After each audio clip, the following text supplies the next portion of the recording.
प्रधानमंत्री ने पिछले 8 साल में 9 लाख करोड़, समझ रहे हैं मेरी बात, 9 लाख करोड़ से ज्यादा ये जो बड़े बड़े उद्योगपति हैं जो आज भाषा बोल रहे हैं कि इनको अग्निवीरों को हम देंगे नौकरी, वहां से आने के बाद इनके 9 लाख करोड़ रुपए कर्ज माफ किया है। 9 लाख करोड़ रुपया इनका कर्ज माफ किया है। और इसके अलावा हर साल इनको 5 से 6 लाख करोड़ की जो कर है, टैक्स है, उस टैक्स में छूट दी जाती है, टैक्स में छूट दी जाती है। और इसके अलावा 9 लाख करोड़ रुपए से ज्यादा कर्ज माफ किया है। और उसके अलावा उन पर तकरीबन 10 लाख करोड़ रुपया और बैंकों का कर्जा है। सेना के लिए नहीं है उनके पास। सेना के आधुनिकीकरण के लिए उन्हें सेना में ठेकेदारी प्रथा रखनी पड़ेगी। ठेके पे लाएंगे सैनिक, और ठेके पे लाकर देश के प्रति किसी का कितना भाव होगा इस बात का एहसास आप सब कर सकते हैं। सेना में भर्ती केवल एक रोजगार नहीं है, यह बड़े स्वाभिमान, बड़े गर्व, बड़े सम्मान की बात है कि कोई व्यक्ति सेना में नौकरी करे, सेना में जाके देश की सेवा करे, हंसते हंसते जब जरूरत हो तो देश के लिए अपना बलिदान दे। यह बड़े गर्व सम्मान की बात है। और इसीलिए जब कोई शहीद होता है सैनिक और उसका पार्थिव शरीर उसके घर आता है तो आसपास उसके गांव नहीं, गांव और उसके आसपास के गांव शहरों के लोग इकट्ठा होते हैं। इतना बड़ा सम्मान दिया जाता है, उस परिवार का बड़ा सम्मान होता है जिससे कोई व्यक्ति सेना में जाता है।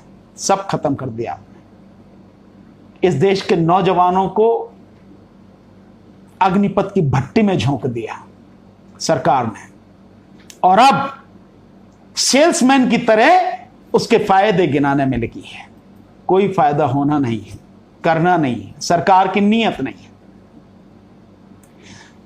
सरकार कह रही है कि हमें नौजवानों की जरूरत है। क्या व्यक्ति 25 साल में बूढ़ा हो जाता है, 27 साल में बूढ़ा हो जाता है, 30 साल में उसमें कोई एनर्जी नहीं रहती है, 35 साल में उसमें कोई एनर्जी नहीं रहती है। अगर उसमें एनर्जी नहीं है तो ये जितने भी नेता हैं जो 70, 72, 72, 75, 80 साल के हो गए, ये काहे के लिए पैटे निकाल के बाहर करो ना। और ये जो ऑफिसर्स हैं जो 60 साल तक के हैं, इवन जो सेना में भी जो ऑफिसर्स हैं जो 60 साल तक सर्विस कर रहे हैं, क्या जरूरत है इनकी, निकाल के बात करो। सेना में है ना। अगर सैनिक को जवानी की जरूरत है या जवान सैनिकों की जरूरत है तो ऑफिसर्स भी कम से कम कुछ रेशो में तो जवान होने चाहिए। फिर 60 साल के क्यों है वो, उनको भी निकाल के बाहर करना चाहिए। अगर इनकी वेतन पर, इनके पेंशन पर इतना पैसा खर्च हो रहा है तो 4-4, 5-5, 6-6 पेंशन जो ले रहे हैं ये एमएलए, एमपी, किस काम के हैं ये? देश को तबाह करके रख दिया इन्होंने। निकाल के बाहर करो इन्हें, सब कुछ सिर्फ ठेके पर रखो। क्या जरूरत है प्रधानमंत्री की इस देश को? जब सब कुछ निजी हाथों में जाना, सब कुछ ठेके पे ही देना है, सब कुछ तबाही होना है, तो फिर प्रधानमंत्री की क्या जरूरत है? 70, 72 जितने भी साल के हों, क्या जरूरत है उनको? हटाओ ना, मतलब वहां बूढ़े चल जाएंगे। तो ये जो चीजें हैं इनको समझने की बहुत जरूरत है। साथियों, मैं नहीं मानता, और मैं नहीं, मेरे जैसे इस देश में करोड़ों लोग हैं जो इस बात से सहमत होंगे कि 25 साल में, 27 साल में, 30 साल में कोई 35 साल तक कोई बूढ़ा नहीं होता। खूब ऐसा ही जोश होता है। कहने वाली बातें हैं, जो मन में आए कहा जाए। आप अपनी योजना को सही बनाने के लिए जो चाहो कहो, लेकिन जोश कम नहीं होता। जिन लोगों को अवार्ड मिले हैं उनकी उम्र भी देख लो, उनकी औसतन उम्र भी, वो उम्र भी 30 के आसपास ही है। ऐसा कुछ नहीं है जैसा कहा जा रहा है। कोई भी इस तरह के काम होते हैं, कोई भी ऐसी योजना होती है तो सामाजिक राजनीतिक आंदोलन होते हैं। और जब सामाजिक राजनीतिक आंदोलन होते हैं उसमें मुकदमेबाजी भी होती है, एफआईआर भी होती है, लेकिन जैसे वो आंदोलन खत्म होते हैं, उनका हल निकल जाता है, तो उसके साथ ही मुकदमे भी खत्म हो जाते हैं। पर बड़े अफसोस की बात, यह सारे नौजवानों के लिए बहुत ही एक दुखद पहलू है कि कल जब यह प्रेस कॉन्फ्रेंस की गई सेना की अधिकारियों की तरफ से, तो लेफ्टिनेंट जनरल अनिल पुरी द्वारा कहा गया, उसने पत्रकार ने सवाल पूछा था कि जो लोग इस आंदोलन में भाग ले रहे हैं उनका क्या करेंगे, उन्हें लेंगे कि नहीं लेंगे। तो लेफ्टिनेंट जनरल पुरी ने कहा था कि नो, उनको नहीं लेंगे। जिनके खिलाफ भी एफआईआर है, जो भी आंदोलन में भाग ले रहे हैं, उनको नहीं लेंगे। इसका मतलब यह है कि जो लाखों नौजवान इस देश का भविष्य जो है, जिन्होंने भी भाग लिया है, उनमें से किसी को भी सेना में नहीं लिया जाएगा, किसी को भी। और पहचान कैसे की जा रही है, यह भी बड़ी मजेदार बात है।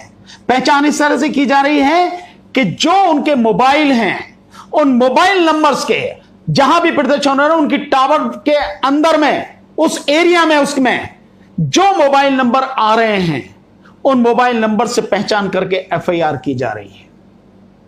यह स्थिति है। यानी कि जो भी प्रदर्शन में भाग ले रहा है, उसके पास मोबाइल है, उसने मोबाइल उस समय यूज किया है, कोई भी बात है, उसकी उस टावर के तहत उसकी रेंज आ जाएगी, उस टावर में वो आ जाएगा कि हां ये मोबाइल यहां पे था इस समय, उसको एफआईआर उसके खिलाफ होगी और उसको अरेस्ट किया जाएगा, मुकदमा चलेगा और उसको सेना में नहीं लिया जाएगा। जबकि सामाजिक राजनीतिक आंदोलन में कभी भी ऐसा होता है तो तुरंत वो एफआईआर खत्म हो जाती है जैसे आंदोलन का हल निकलता है। लेकिन यहां बिल्कुल स्थिति अलग है। अनुशासन की बात कह के यह सब कहा जा रहा है, उनको नहीं लिया जाएगा। ये बड़ी गंभीर परिस्थिति है साथियों, और इन गंभीर परिस्थितियों में आपको धमकाया गया है। कल उस प्रेस कॉन्फ्रेंस में यह जो बात कही गई है, नहीं, उन्हें नहीं लिया जाएगा, ये एक धमकी है। इस देश के नौजवानों को धमकी दी जा रही है कि अगर आप सरकार के गलत फैसले के विरोध में कोई भी काम करेंगे, प्रदर्शन करेंगे, अपने संवैधानिक अधिकार का प्रयोग करेंगे, आंदोलन करेंगे, तो आपको सेना में नहीं लिया जाएगा। आप चाहे जो भी हो, कितने भी अच्छे हो, कुछ भी हो, आपको नहीं लिया जाए। यह स्थिति है साथियों। इस स्थिति, क्या ये तानाशाही नहीं है? और ये एक अनपढ़ और कायर प्रधानमंत्री का एक घिनौना चेहरा नहीं है जो सब आपके सामने आ रहा है साथियों? जो अपने आप को सेना के पीछे छुपाकर सारा खेल खेल रहा है। जो काम, ये फैसला सरकार का है, सेना का नहीं, तो सेना को सामने आने की क्या जरूरत थी? लेकिन सेना को सामने लाया गया है। सैनिक अधिकारियों के माध्यम से ये सारी चीजें की गई हैं और खुद बिलों में छुपे बैठे हैं, चाहे प्रधानमंत्री हो, रक्षा मंत्री हो, कोई भी हो। ये सारी चीजें हो रही हैं। यह है देश का दुर्भाग्य है। लेकिन साथियों, मैं आपसे इतना ही कहना चाहूंगा कि अब सरकार ने फैसला कर लिया है। नौजवानों को मेरा एक ही संदेश है साथी, सरकार फैसला कर चुकी है, पीछे नहीं हटेगी। तो आपके पास, हम सबके पास संघर्ष करने के अलावा, आंदोलन करने के अलावा अब कोई दूसरा रास्ता बचा नहीं। हमें संघर्ष करना होगा, आंदोलन करना होगा, लगातार करना होगा, जब तक सरकार इस योजना को वापस ना ले और पहले की तरह सेना में भर्ती ना होने लगे। पिछले 8 साल में जो सेना में भर्ती हुई है, उनका औसत जो निकल कर आता है वो 45-46 हजार है। जबकि उससे पहले जो सेना में भर्ती होती थी वो लगभग 80 हजार के लगभग हर साल होती थी। और अब पीछे से जो 8 साल में हर साल का जो औसत है वो 46 हजार, और अब ये 46 हजार आपके सामने है। लगभग 60 से 70 हजार के बीच में सैनिक हर साल रिटायर हो रहे हैं। इस समय भी तकरीबन 1.25 लाख सैनिकों की भर्ती की जरूरत है। 1.25 लाख नौकरियां खाली पड़ी। तो मेरा आपसे निवेदन है साथियों, हमें संघर्ष करना पड़ेगा, आप सबको इकट्ठा होकर, मिलकर, तालमेल के साथ संघर्ष करना पड़ेगा। लेकिन संघर्ष पूरी तरह से शांतिपूर्वक होना चाहिए। संघर्ष पूरी तरह से प्रजातांत्रिक तरीकों से होना चाहिए। संघर्ष और आंदोलन पूरी तरह से संवैधानिक तरीकों से होना चाहिए। जैसे पहले के आप दो कम से कम आंदोलनों के विषय में मैं आपको बता सकता हूं जिसमें मैं पूरी तरह से शामिल रहा हूं।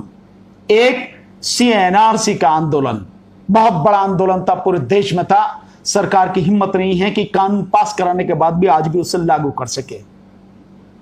कोरोना की आड़ में उस आंदोलन को खत्म किया गया, लेकिन आंदोलन पूरी तरह से शांतिपूर्वक, प्रजातांत्रिक तरीके से, लोकतांत्रिक तरीके से, पूरी तरह से अहिंसक आंदोलन था।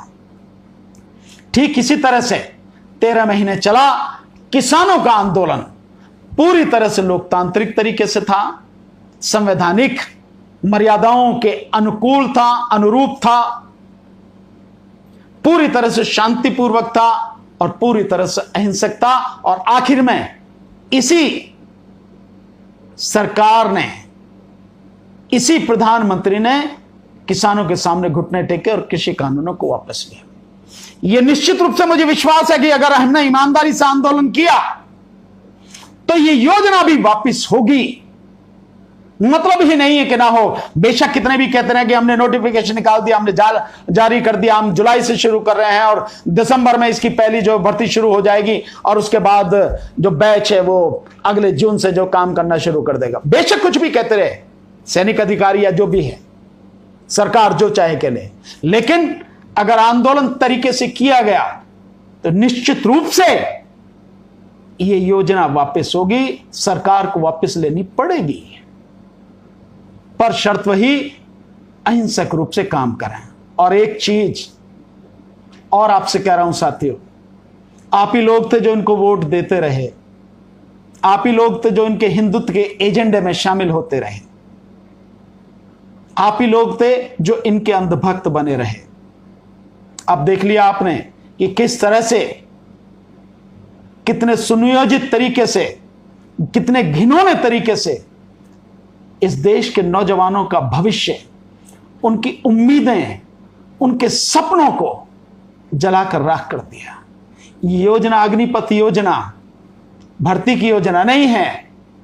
ये योजना इस देश के नौजवानों के भविष्यों को जलाने वाली, उनकी धधकती चिता की योजना है। और 1 रैंक 1 पेंशन की बात चली थी, या तो खत्म कर दिया, नो रैंक नो पेंशन। और एक मजेदार बात याद आ गई मुझे कि आप जो सामान्य सैनिक जो होते हैं उस तरह का भी आपको दर्जा मिलेगा नहीं। और पेंशन तो मिलने का मतलब ही नहीं है, आपको जो है वही पैसे मिलेंगे। और इसके अलावा जो सैनिकों को रिटायरमेंट के बाद में जो सुविधाएं मिलती हैं वो कोई सुविधा आपको नहीं मिलेगी। जैसे जीवन भर कैंटीन से सामान की सुविधा, जीवन भर मेडिकल फैसिलिटी, जीवन भर पेंशन, कुछ नहीं, वो कुछ नहीं मिलेगा आपको, क्योंकि ठेका पड़ता है ना। इसलिए साथियों बहुत तरीके से आंदोलन करना है। और एक चीज और मैं कहूंगा, इस देश में ये बीजेपी ही है जो हम सबको हिंदू मुस्लिम के रूप में लड़ाने का प्रयास करती है और देश को तबाह करने के लिए लगातार लगी हुई है। आरएसएस और ये बीजेपी, जब तक आप आरएसएस और बीजेपी के बहकावे में आते रहोगे, हिंदू मुस्लिम की इस लड़ाई में अपने आप को शामिल करते रहोगे, आप सबका यही हश्र होगा। ये किसी के नहीं है, किसी के सगे नहीं है।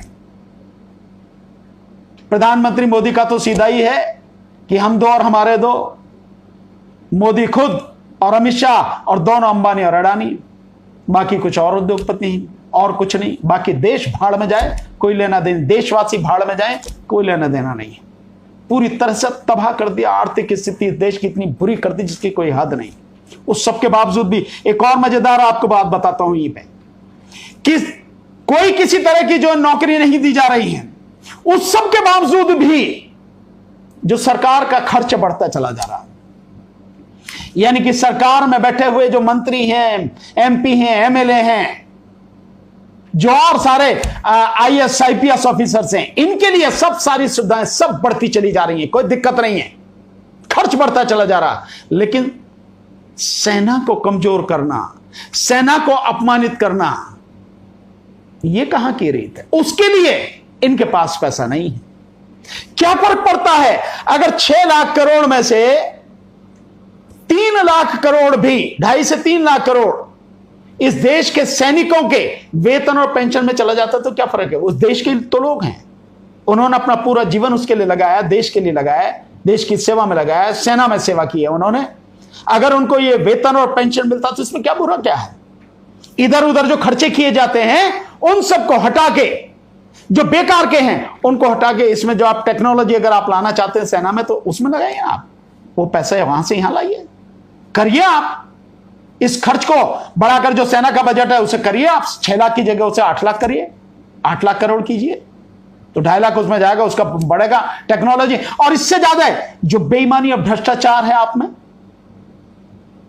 उस भ्रष्टाचार को खत्म कीजिए ना, उस बेईमानी को खत्म कीजिए ना, जो सरकारी पैसे की लूट मचा रखी है उसको खत्म कीजिए ना, अपने आप ही सब कुछ ठीक हो जाएगा। तो ये जो चीजें हैं इनको देखने की जरूरत है। और आखिर में संदेश ये दूंगा साथियों कि जब तक इस देश में भाजपा को उखाड़ के आप नहीं फेंकोगे, आपकी समस्याओं का समाधान नहीं होगा। चाहे आप नौजवान हो, चाहे किसान हो, चाहे मजदूर हो, या कोई भी हो, आपकी समस्याओं का समाधान नहीं होगा। इसलिए अगर देश की अपनी समस्याओं का समाधान चाहते हो तो बीजेपी को उखाड़ कर फेंको। 2024 का चुनाव सामने है, इसको उखाड़ कर फेंको। और बीजेपी को उखाड़ कर फेंकने के लिए एक ही चीज है, पहले ईवीएम को उखाड़ कर फेंको। ईवीएम के आंदोलन में हमारा साथ दो, जो हम हस्ताक्षर अभियान चला रहे हैं उसमें हमारा साथ दो। और जो आगे आने वाले समय में हम ईवीएम के विषय में जो आंदोलन करेंगे पूरे देश भर में, उस आंदोलन में हमारा साथ दो। ईवीएम नहीं हटेगा, बीजेपी को आप नहीं हटा सकते। बीजेपी नहीं हटेगी, बीजेपी नहीं हटेगी, आपकी समस्याएं कम नहीं होंगी बल्कि आपकी समस्याएं बढ़ेंगी। खत्म होने की तो बात ही छोड़ दो, आपकी समस्याएं बढ़ेंगी। कितने गुना बढ़ेंगी आपको पता नहीं है, इसका अंदाजा भी नहीं, एहसास भी नहीं है। इसलिए बीजेपी को उखाड़ फेंकने के लिए ईवीएम को हटाना बहुत जरूरी है। इस ईवीएम के आंदोलन को पूरे देश में जन आंदोलन बनाना जरूरी है। और एक बार ईवीएम हट जाएगी, बीजेपी ताश के पत्तों की तरह बिखर जाएगी। अब फिर उसके बाद बीजेपी और आरएसएस को इस देश से उखाड़ के फेंकना है पूरी तरह से, तब आपकी समस्याओं का समाधान होगा। तब देश में जो पुरानी तरह से व्यवस्था चल रही थी सैनिकों की, उसी तरह से और उसको और बेहतर बनाया जा सकेगा। सैनिकों के सम्मान को ध्यान में रखते हुए उसको और अच्छा किया जा सकेगा। यही मेरा कहना है साथियों आपसे। बहुत बहुत शुक्रिया आप सभी को। नमो बुद्धाय। जय भीम, जोहार, नमस्कार, आदाब, सत श्री अकाल।